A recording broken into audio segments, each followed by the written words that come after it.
Jackson Cole never asked for drama when he bought the lakefront property. After retiring from the Navy, all he wanted was peace, maybe a little fishing, maybe the occasional grilled steak, but it seemed that peace didn't come standard in his new neighborhood. Not when Karen Mitchell was president of the HOA. Karen didn't knock. She never did. She preferred announcing herself through citations and committee emails, the kind laced with passive aggression and arbitrary rule enforcement. Jackson, being used to order and chain of command, tried to be civil, but Karen's idea of civility involved monitoring his birdhouse placements and sending fines for wind chimes that were too melodic. By mid-July, the heat was thick and the lake shimmered like a bottle cap. Jackson had just finished polishing his dock, his personal dock that stretched 25 feet into Blue Ridge Lake. He'd reinforced it with extra floats, thinking about maybe docking a small pontoon. He didn't expect it to be hijacked. That Saturday morning, he stepped outside with his coffee and froze. Dozens of balloons were tied to his dock rails. A pop-up bar was installed at the end. Music speakers blasted old school pop, folding chairs, tables, and in the middle of it all Karen, clinking glasses with her HOA friends like they were in a champagne commercial. Jackson didn't yell. He simply stood there, mug in hand, eyes squinting down from the dock. Karen waved like she was hosting a charity gala. "Oh, Jackson, didn't you get the invite? We're celebrating my niece's graduation." He hadn't, and even if he had, it was still his dock. The locks had been cut. The private property sign had been ripped down. He saw it lying near his shed, face down in the dirt. A younger man from the party tried to hand him a mimosa. Jackson didn't take it. Instead, he turned slowly and walked back inside. The thing about Jackson, he didn't argue. He calculated. Inside, he opened his garage, stared at his workbench, and pulled out a long-forgotten tool, a heavy-duty release hook he'd used back in his Navy days. He smiled. Back on the lake, Karen and her guests laughed. One woman slipped on some screen and shouted about how she'd never partied on such a cool floating patio. What they didn't realize was the dock wasn't built to float that far from shore unless someone made it float. Jackson waited until the laughter hit a high note. Then, quiet as a shadow, he walked down to the shoreline. He paused. No one noticed him. Then he knelt, reached under the left side pier post, and detached the security line. The ropes slackened with a hiss. One by one, he unlatched all for anchor. Points. The dock wobbled. Karen didn't notice. A breeze picked up. The platform creaked. Then it began to drift. Not fast, not dramatic, just enough to make it feel like something was wrong, but no one knew exactly what. Karen lifted her glass again. She didn't even realize she was 5 feet further from land. Then when she started, by the time the first guest screamed, the dock was over 30 feet out. Karen's heels slid on the wooden planks. She looked toward shore. Jackson stood there again, arms folded. He wasn't smiling. "Jackson," she shouted, "what the hell do you think you're doing?" He didn't answer. He simply sipped his coffee. The panic began slowly. One guest called out that their phone wasn't getting signal. Another clutched their purse, trying to balance. The makeshift bar tipped. A bottle rolled toward the edge and plunged with a splash. Karen grabbed a folding chair as the dock swayed. "You can't do this. This is a crime. I'll call the sheriff." Jackson finally spoke, but not loud enough for everyone, just enough for Karen to hear. Already did. The wind picked up. The dock drifted faster, and the smile that finally crept across Jackson's face wasn't one of revenge. It was satisfaction. Because this was just the beginning. Karen wasn't the kind of person who handled embarrassment quietly. But as the dock floated farther into Blue Ridge Lake, and her guests began to panic, her usual fire was replaced with flailing arms and empty threats. The dock groaned under the weight of too many sandals, too many margaritas, and a complete lack of understanding about how buoyancy worked. Karen's niece was crying. A man in boat shoes clutched his wine glass like it was a life raft. A Bluetooth speaker played upbeat party tunes, mocking the chaos in real time. Jackson, still standing on the shore, adjusted his sunglasses. The reflection in his lenses showed Karen waving her arms like she was directing airport traffic. "We're drifting. Someone do something," she screamed, as if someone other than her had decided to host a celebration on private property.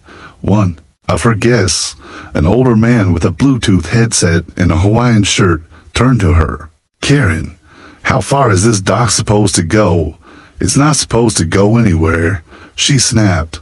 "That man is sabotaging us." Someone reached for their phone. No signal. Another tried dialing, but dropped it through the gap in the boards. Splash! Gone out back on land. Jackson could hear every word. Thanks to the calm water carrying sound straight to him. But he didn't budge. He'd already called the sheriff. He didn't explain much, just said his property was being used without permission. And now the situation had drifted, literally died inside his home. His security cameras captured every angle of the scene, the torn private dock sign, the tampered gate lock, Karen's smug entrance earlier that morning. He'd even saved footage of Karen telling another neighbor, just a week earlier, that Jackson's dock belongs to the lake and the HOA represents the lake. She had no idea how wrong she was. On the dock, someone tried using a broom to paddle. It did nothing. One guy tossed a rope into the water, aiming it at nothing in particular. Another guest started yelling about needing her insulin, but her bag was back on shore. Panic was setting it fast. "Jackson," Karen bellowed, "bring us back right now.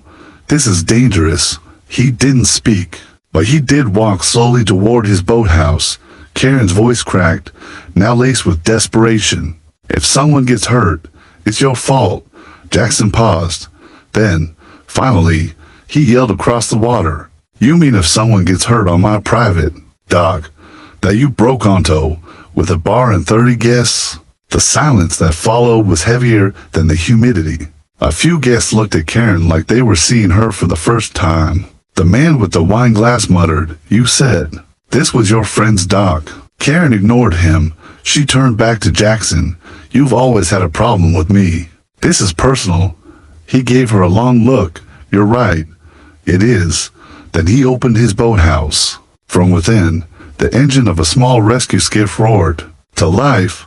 Jackson stepped aboard, slipped on his life vest, and pushed off into the water. The guests sighed with relief, thinking their rescue had arrived. A woman clapped. Karen fixed her hair, but Jackson didn't head straight toward them. He circled twice like a shark. He finally pulled up 10 feet from the dock and turned off the engine. Then, calmly, he pulled out a megaphone. "This dock is private. That means trespassing charges for every one of you unless you step off it now." "Step off? Into the water?" Karen shrieked. "You can't be serious." Jackson held up a waterproof bin from the skiff and opened the lid. Inside were life vests. "I brought flotation devices. If anyone wants a ride back to shore, I suggest grabbing one and swimming over. It's a warm day, good for a dip." A few guests, now beyond done with Karen's antics, jumped, one after another. Splashes filled the air as guests decided a wet ride back be floating. With their fox queen of the HOA, Karen stood frozen, alone, refusing. "You'll regret this." "Jackson, I am the HOA." He leaned on the skiff's edge. "You were, until this morning." Her face dropped. She had no idea what email had gone out at 8:01 a.m. or what the sheriff was walking up the driveway to deliver. Karen stood alone on the slowly drifting dock, heels now clutched in her hand, feet soaked, mascara streaked by sweat and lake mist. Her once proud brunch crew had either jumped ship or clung awkwardly to the side of Jackson's rescue skiff as he hauled them back to shore one by one, each one silently reconsidering their allegiance to the HOA president, who had promised an elegant lakeside afternoon. The humiliation wasn't just public, it was cinematic. Half the neighborhood had gathered by now, alerted by the music and the commotion. Some recorded, some laughed. Jackson said nothing. His expression never changed. As Karen's dock finally nudged a shallow rock bed near the far end of the lake, she waded into the knee-deep water, gripping her purse like a war medal and hissing curses with every soggy step. She reached the bank. Furious, soggy, and no longer surrounded by supporters. Waiting for her on the grass was a familiar black SUV, the county sheriff's vehicle. Sheriff Rowley had seen his share of nonsense in Blue Ridge Estates. He wasn't surprised to find Karen at the center of it. What did surprise him, though, was the evidence Jackson had mailed just 2 hours prior. Photos of the dock being decorated, footage of Karen cutting through the chain lock, and audio of her declaring the HOA had claimed the dock for the greater good. "Ma'am," Rowley said, stepping forward, "you need to come with me," Karen snapped. "On what grounds?" "I was having a community event." Rowley didn't flinch. "On grounds of trespassing, vandalism, property damage, and willful endangerment." She gawked, wiping lake water off her arm. "Endangerment? Are you joking?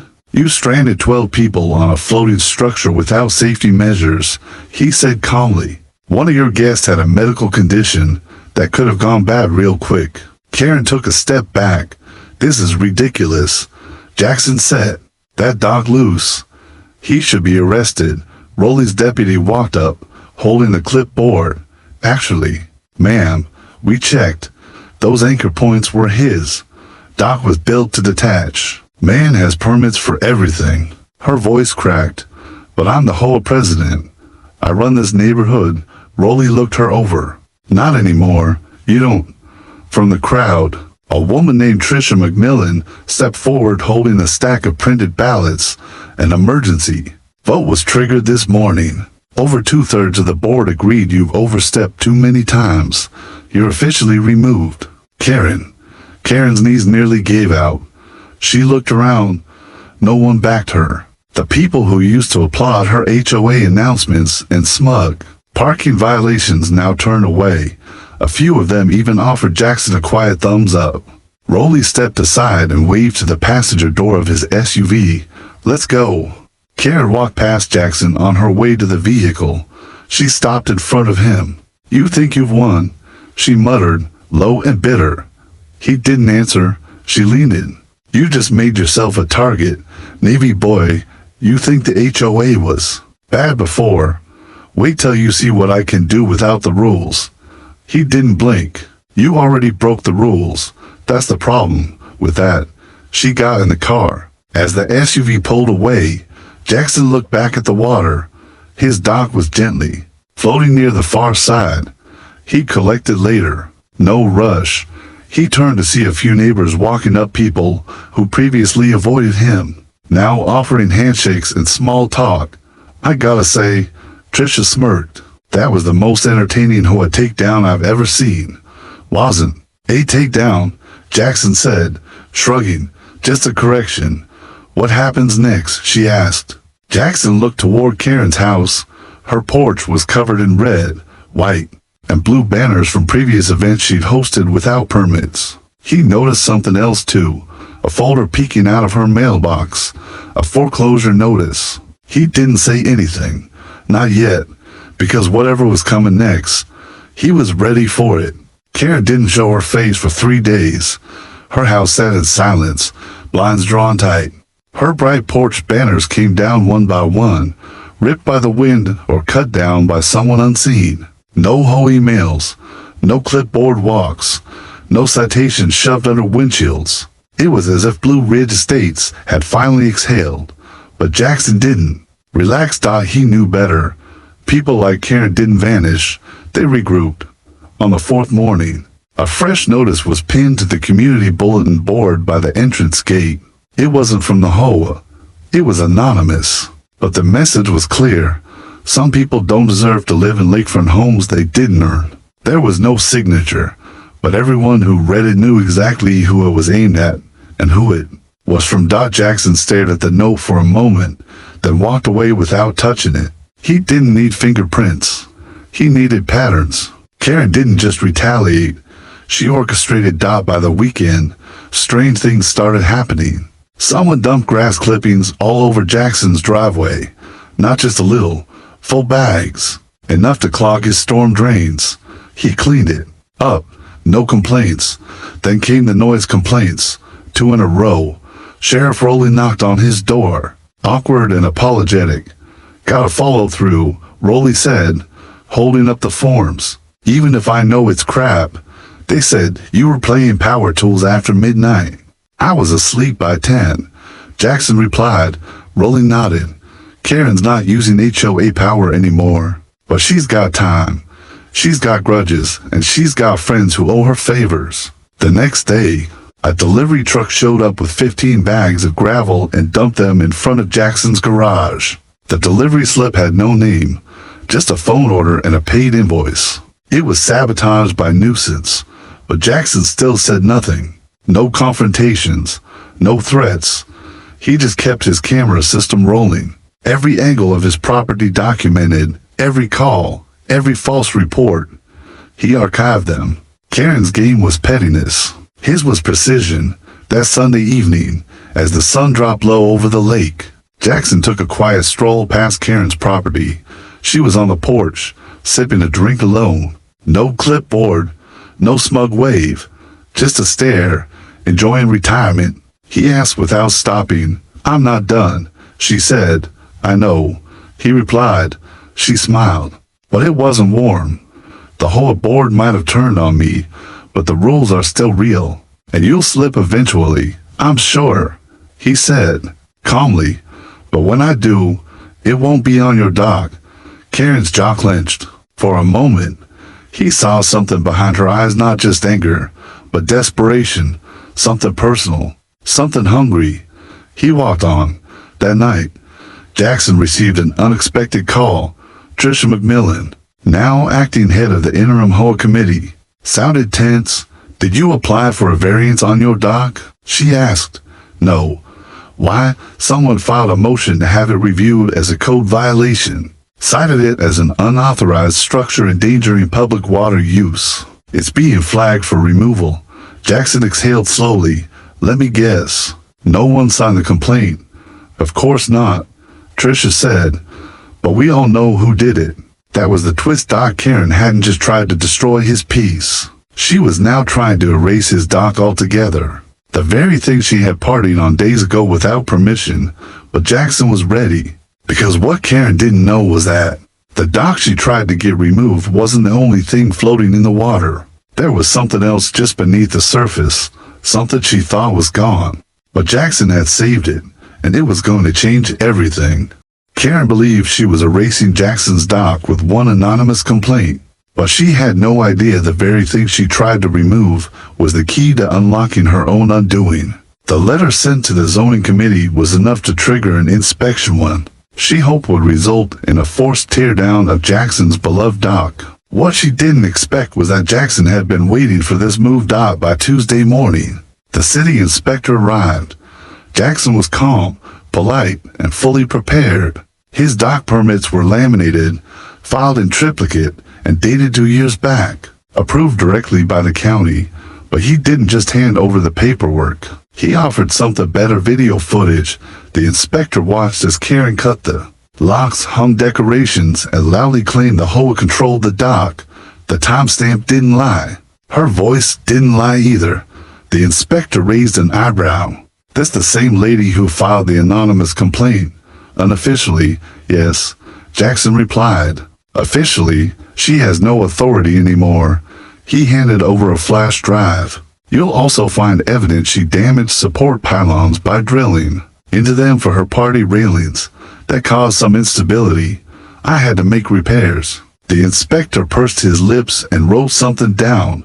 Meanwhile, on the other side of the neighborhood, Karen was already celebrating her imagined victory. She strutted down her driveway, in full makeup and a fresh floral blouse, speaking loudly into her phone. "Of course it'll be removed," she said.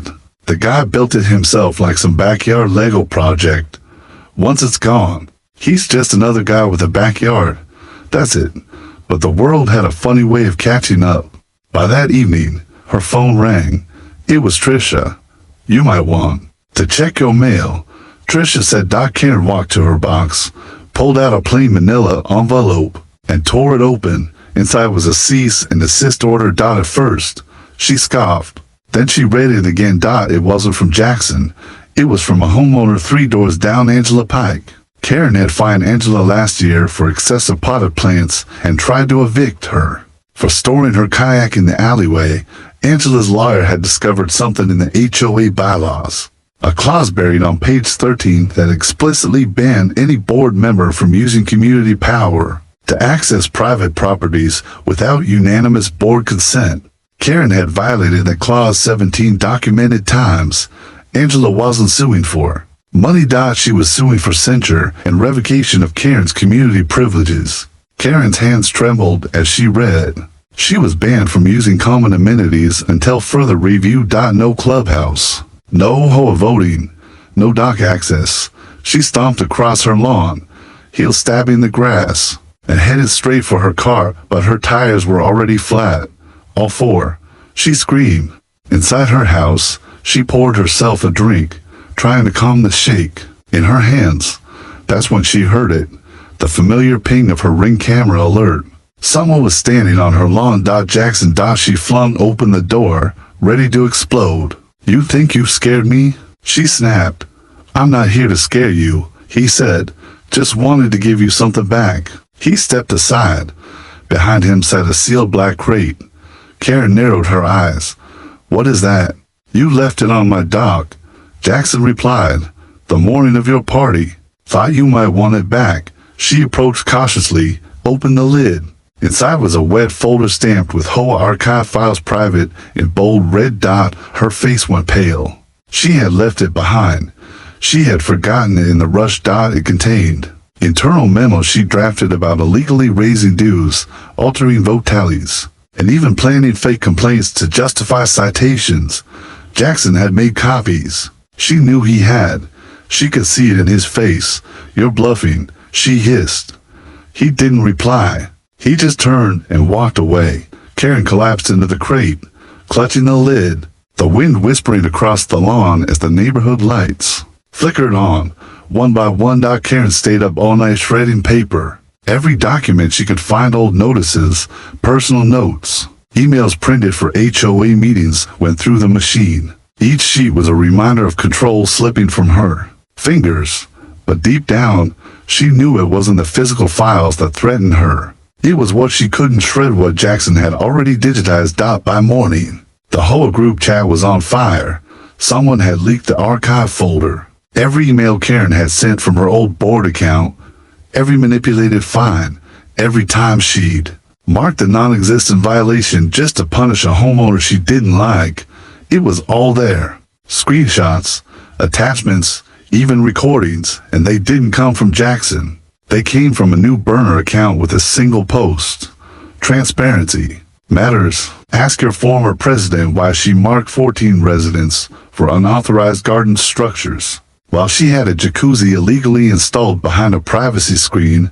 The screenshots followed. Within hours, neighbors were sending each other voice messages in disbelief. Tricia received 30 emails demanding a full audit of HOA records from the past 2 years. The real estate agent down the block, who had lost 3 sales due to false HOA warnings, was now considering legal action. Karen's phone didn't stop buzzing. She didn't answer any of them. Instead, she drove to the county office to file a formal cease request claiming her personal records had been hacked. But the clerk simply pointed to a laminated sheet taped behind the glass window. Under public HOA ethics codes, former board records can be disclosed if evidence of abuse of power is presented to a quorum. She didn't even get to finish her complaint. As she walked out of the building, her eyes landed on a printed flyer taped to the front door. HOA emergency meeting, Saturday, 9 a.m., open to all residents. At the bottom, it read, sponsored by the Lake Property Owners Alliance, led by Tricia McMillan. Karen's hands curled into fists. She pulled out her phone and began dialing names from her old loyalist list. Only one picked up. Rita Knobs, Karen's former vice president. Rita, we need to act now. Tricia's staging a takeover. There was a pause. Then Rita spoke quietly. Karen, she's not staging anything. You lost. People are scared of what else might come out. Karen's throat tightened. So you're just abandoning me? I'm protecting myself, Rita replied. You should do the same. Karen hung up and sat alone in her parked car. The steering wheel didn't move under her hands. It felt welded in place. Across town, Jackson was prepping his pontoon boat for a quiet ride. He wasn't celebrating. He didn't need to. The neighborhood had taken the lead now. The storm Karen created was circling back without him lifting a finger. Trisha pulled up beside him in her golf cart. "You ready for Saturday?" she asked.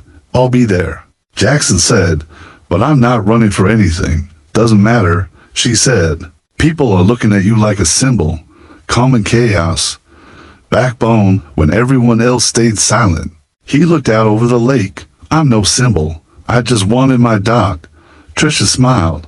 "Well, you got it, and a whole lot more." As she drove off, Jackson's phone buzzed. It was a voicemail, a known number. He hit play. "Mr. Cole," a male voice said, "my name's Stephen Miles. I'm an attorney representing 3 residents in your neighborhood. I believe we have a common interest in pursuing a civil case against Karen Mitchell for HOA fraud, personal damages, and targeted harassment. We'd like to discuss your evidence." Jackson stared at the lake. The surface was smooth, but below, he could feel the currents shifting again. Back in her home, Karen sat at her desk, staring at her computer. A single message blinked on the screen. "We're not done yet." JC stared at it, trying to decide if it was real or if the paranoia had finally settled in for good. Then came a knock at the door. Slow, rhythmic, heavy. She stood, because whoever it was, they weren't just visiting. They were delivering something, and it wasn't forgiveness. Karen didn't answer the knock right away. She stood behind the door, heart racing, hand trembling just above the handle. It knocked again, slower this time, not urgent, intentional. Whoever it was, they weren't going away. She opened it halfway. No. One stood on the porch. Just a package, brown, no label, no return address. Karen picked it up, looked around, then closed the door and locked it with shaking fingers. She placed the box on her kitchen table and pulled the tape open with a stake. Knife. Inside was a USB drive. No note, no instructions. Her mouth went dry. She walked to her laptop, inserted the drive, and opened the only file inside. It was a video, security footage, not of Jackson, of her. It was dated 9 months ago. She recognized it immediately. The HOA office. The footage showed her meeting with a man, someone she thought she had erased from memory. A contractor, older, thick accent, rough hands. He handed her a sealed envelope. She gave him cash under the table. Literally, she slammed the laptop shut. That file wasn't supposed to exist. That was the night she paid someone to falsify structural integrity reports on certain lakeside homes, Jackson's included, so she could justify aggressive citations and push certain residents to sell. The plan had been quiet: push them out, drive property values higher, flip homes to a developer she had secretly partnered with. But the deal had fallen through. The developer bailed, and Karen had buried the paperwork, or so she thought. Across the lake, Jackson was in his workshop, phone pressed to his ear. "You're sure it's the same guy?" he asked. "Positive," said Stephen Miles, the attorney. "We tracked him down after reviewing the files your camera caught at the dock. He admitted he was paid cash by board member Karen to forge inspection results. He thought it was just HOA games." Jackson exhaled. This wasn't just about a dock anymore. Karen had tried to sabotage property values, fake safety violations, manipulate sales. She wasn't power hungry. She was playing the neighborhood like a chessboard, and she had almost won. Stephen continued, "My clients are prepared to file a class action suit. We just need you to sign off on releasing the full video logs." "I'll do it," Jackson said without hesitation. Meanwhile, Karen was already spiraling. She made 6 phone calls in 10 minutes. None were answered. Her former allies were ghosts now. The files had made their way into every inbox in the neighborhood. She couldn't stop it. Her doorbell rang again. She jumped, opened it. This time, it was Sheriff Rowley. "Evening, Karen." Her voice cracked. "Is this about the files?" "No," he said. "This is about the contractor. He just submitted a sworn affidavit. Says you paid him to falsify inspections for homes along the lake. That's considered real estate fraud under state law. Karen backed up. You can't be serious. That wasn't fraud. That was whole-level discretion, a misunderstanding. Rolly shook his head. That excuse stopped working when we pulled your bank withdrawals and matched the dates to the footage. He took out a folded piece of paper. Karen Mitchell, I have here a preliminary court summons. You need to appear next week. Failure to do so will result in a warrant. Karen didn't speak. Her hands dropped to her sides. Her whole body seemed smaller than usual. Jackson watched the patrol car from his window as it rolled back down the hill. He didn't smile. This wasn't triumph. It was cleanup, the kind that comes after a storm. He walked out to his dock, re-anchored now, sturdy, quiet. The lake was still. A single heron stood at the edge, watching him like a silent sentry. He sat down. Karen wasn't the only one who'd been bruised by this battle. She had damaged trust in the entire neighborhood, turned peaceful homeowners into suspects, turned rules into weapons. But her story wasn't over, because just as Jackson settled into the quiet, his phone buzzed. A message from a blocked number. You exposed her, but you missed someone else. Attached was a picture, not a Karen. Of Tricia, smiling with that same contractor. 9 months ago. Same date, same office. Jackson's jaw tightened, because now he finally saw the full board, and it was still rigged. The lake had never looked so still. Yet beneath the calm surface, tension stirred like a riptide. As the morning sun broke over Clearwater shores, Jackson stood barefoot on his porch, coffee in hand, eyes fixed on the now empty water line where his dock used to be. The whole emergency meeting was in 2 hours. Karen hadn't returned a single call since the incident. Rumors swirled across the neighborhood. Some said she was hiding out at her sister's place. Others claimed she'd driven to the city to file charges.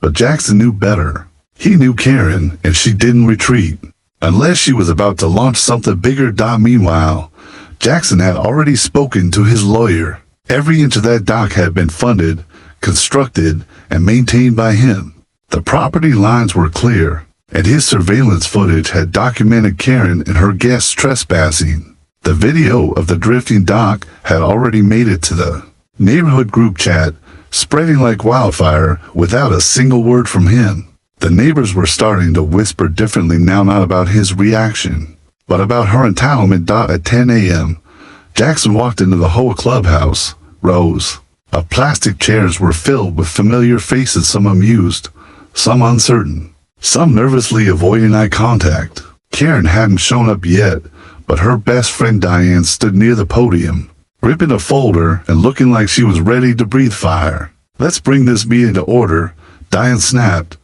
in light of recent actions taken by Mr. Jackson Cole. The HOA is reviewing a motion to fine him for endangering the community and causing disruption. During a sanctioned gathering, Jackson stood. Sanctioned by who? Diane blinked. The HOA board, which I'm not a part of, he replied, voice steady, because Karen rewrote the bylaws last spring to remove dissenting voices. A few heads turned. The crowd murmured. Jackson reached into his bag and pulled out a slim binder. This is the original property deed from my lakefront lot. This is the permit from my dock. And this, he held up a tablet, is a high-definition video of Karen trespassing, illegally hosting a party on my dock without consent and ignoring multiple posted signs. Diane looked like she'd swallowed her gum. I didn't report her, Jackson said. Not yet, but if this board pushes a single fine on me, I'll make sure a copy of this footage lands in the City Code Enforcement Office by tomorrow morning. Before Diane could respond, the back doors opened. Karen walked in, not with her usual heels and blazer, but wearing sunglasses, a scarf over her hair, and a pale, exhausted expression. She looked around the room, and for the first time, no one rose to greet her. No fake smiles, no whispered greetings. The silence was sharper than any insult. She cleared her throat. The party was a misunderstanding, was it? Someone muttered from the crowd, I didn't know Jackson hadn't approved it. She added, "You had DJ equipment and catering trucks parked on my lawn." Jackson said quietly, "You made it very clear you didn't care." Karen's lips pressed into a thin line. I overstepped. A soft gasp rippled through the room. An actual admission from Karen. I moved that we withdraw the proposed fine. She continued, staring at the floor. Effective immediately. Silence again. Diane looked ready to object, but no one seconded her. Not one hand lifted in Karen's defense. The motion dissolved. Jackson nodded once and sat back down. He didn't smile.